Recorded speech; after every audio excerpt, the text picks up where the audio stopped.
Hola, muy buenas tardes. Bueno, a manera de introducción sobre la investigación de accidentes, esta lo que busca es entender las causas subyacentes de los accidentes mediante el análisis de los hechos ocurridos.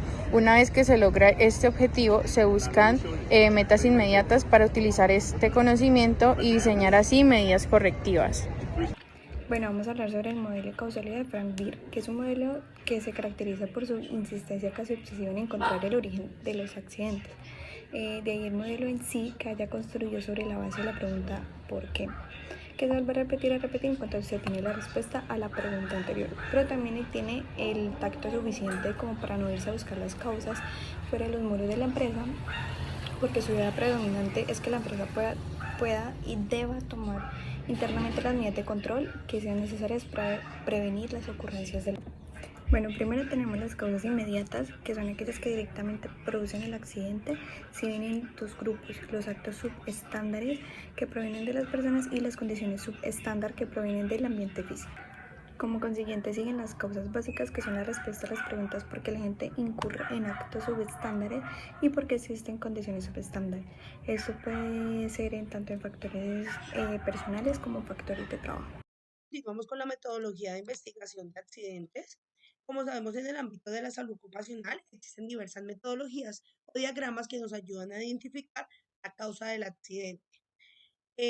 Aunque varios varían en su enfoque y en su estructura, todos comparten el mismo objetivo en común, que es identificar las causas subyacentes y los factores contribuyentes que se dieron a este accidente o incidente. Entre estas metodologías tenemos al árbol de causas, a la espina del pescado, al análisis de causas de raíz o al método de los 5 por qué. El árbol de causas es un procedimiento inducivo que, partiendo de los accidentes, remonta hasta llegar a las fallas o los factores de riesgo básicos que contribuyeron a provocar ese accidente. Con este tipo de análisis, buscamos identificar el estado del sistema conociendo el síntoma. Este procedimiento es muy importante para la prevención porque un hecho básico o mínimo, por lo general, aparece en muchos accidentes y la corrección de este hecho mínimo evita la presentación de otros accidentes grandes o semejantes que son originados por estos hechos mínimos.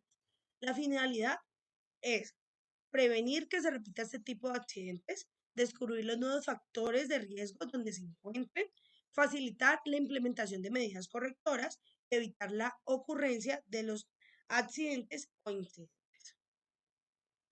El diagrama de pescado es útil para que consigamos diferentes objetivos como analizar, resolver o ser más rápidos y más eficientes en general. Su propósito es identificar las causas, los cuellos de botella que afectan en los procesos organizacionales y operativos de las empresas. El análisis de causa de raíz gira en torno al proceso de identificar el origen de un problema y buscar una solución de forma de que el problema se trate desde raíz. De ese modo, las organizaciones y los profesionales pueden mirar más allá de los síntomas del problema y trabajar directamente sobre la causa. El objetivo del análisis de causa de raíz es calibrar los retos que deben de abordar una organización para racionalizar sus procesos y alcanzar los objetivos. Por lo tanto, identificar las causas fundamentales del problema ayuda a que las estrategias más eficaces para superarlo. Los 5 por qué son una técnica de resolución de problemas inmediatos. Esta se utiliza más que todo para explorar la relación de causa y efecto que conduce a un determinado problema. El nombre deriva de la frecuencia de la utilización de la palabra el por qué. Esta pregunta se repite y se utiliza para determinar la causa de raíz del problema, repitiendo 5 veces por qué se produce el problema. De cada respuesta contribuyente, la base de la siguiente, cada respuesta es la base para la siguiente pregunta. Bueno, y ya por otro lado, basándonos un poco más en las obligaciones que debe tener el empleador para reportar dichos accidentes de trabajo, están regidos por unos decretos que estipulan cómo deben hacerlo.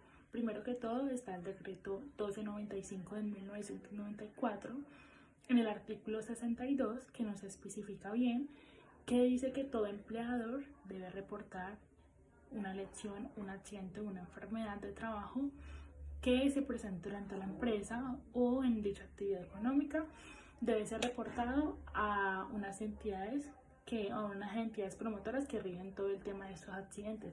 Primero que todo debe ser reportado a la ARL, que es la Administradora de Riesgos Laborales.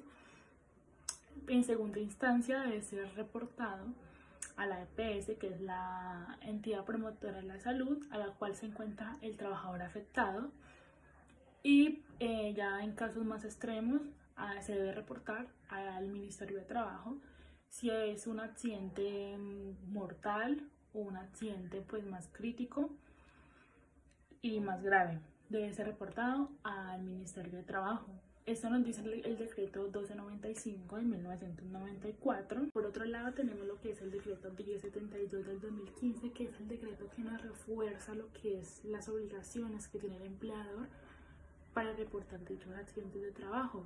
Nos establece y nos dice que todos los empleadores deberán reportar los accidentes de trabajo mortales o graves o enfermedades diagnosticadas tipo laboral directamente a la dirección territorial o las oficinas especiales correspondientes, como lo es el Ministerio de Trabajo. Deberán reportar este accidente durante 2 días hábiles, tienen solamente 2 días hábiles para hacer dicho reporte después del evento ocurrido, claramente, o pues de la enfermedad diagnosticada. Este reporte es independientemente del reporte que deberán presentar a la ARL y a la entidad promotora de la salud, que es la EPS. Es un reporte aparte que deberán reportar durante 2 días hábiles. Teniendo en cuenta la metodología de investigación, nosotros decidimos trabajar con el diagrama espina de pescado, ya que este diagrama nos ayuda a visualizar de una manera muy amplia y obviamente nos ayuda a analizar y a identificar cuál fue la causa raíz para que este accidente se materializara en dicha empresa. Teniendo en cuenta el accidente que nosotros estuvimos trabajando durante todo el semestre, un accidente que está relacionado con máquinas y equipos, donde uno de los trabajadores de dicha empresa sufre un atrapamiento de su mano izquierda, donde le causa quemaduras por fricción con la máquina. Teniendo en cuenta la gravedad de este accidente, nosotros decidimos trabajar con este diagrama, ya que el diagrama nos ayuda a evaluar punto por punto y nos ayuda a identificar cuál fue esa causa raíz, qué pudo haber sucedido para que este accidente se materializara, evaluándolo desde la persona, que es donde existe la posibilidad de que hubieron condiciones o actos inseguros por parte de la persona para que se materializara ese accidente, hasta las medidas preventivas que ya estaban establecidas en la empresa, donde podemos evaluar e identificar qué pudo haber sucedido, si existían o no existían medidas preventivas para enfrentarse a esta clase de peligros que estaban expuestos los trabajadores en la empresa. Entonces, digamos que empezando en la parte de la persona, de acuerdo al accidente que nos corresponde trabajar, decidimos evaluar que hubo falta de capacitación en seguridad, teniendo en cuenta en las condiciones que se presentó el accidente de acuerdo a lo natal del trabajador. Falta de capacitación en seguridad, hubo distracción durante las tareas de las tareas peligrosas y hubo falta de conciencia sobre los procedimientos establecidos de seguridad, donde claramente pues no sabemos si habían procedimientos o no habían procedimientos para que este accidente no se materializara. Pasamos a evaluar el tema de la máquina, obviamente de acuerdo al accidente, pasamos que de acuerdo a las condiciones que se presentó el accidente, en la maquinaria, digamos que no había un sistema de seguridad en perfectas condiciones, o bueno, había un sistema de seguridad defectuoso o insuficiente para que el accidente no se materializara. Pasamos al entorno, que es donde evaluamos el tema del ambiente laboral y creímos que habían distracciones para que este accidente se materializara. Pasamos al tema de material, que es donde ya se evalúa el diseño de la máquina, en qué condiciones estaba, si tenían protecciones de seguridad, si había mantenimiento, si había falta de mantenimiento en esa máquina para que no se pudiera presentar ese atrapamiento. Y pasamos al método, que es donde ya se enfocan los procedimientos. Creímos procedente que los procedimientos habían procedimientos de trabajo inadecuados o quizás estaban incompletos. Y por último pasamos a las medidas, que son las medidas que ya están establecidas en la empresa, donde no sabemos si había medidas preventivas para que ese accidente no se materializara o realmente sí habían y qué medidas preventivas habían, si habían suficientes o no estaban suficientes. Entonces creímos que no había una supervisión adecuada y una falta de análisis de riesgo antes de realizar lo que son las tareas.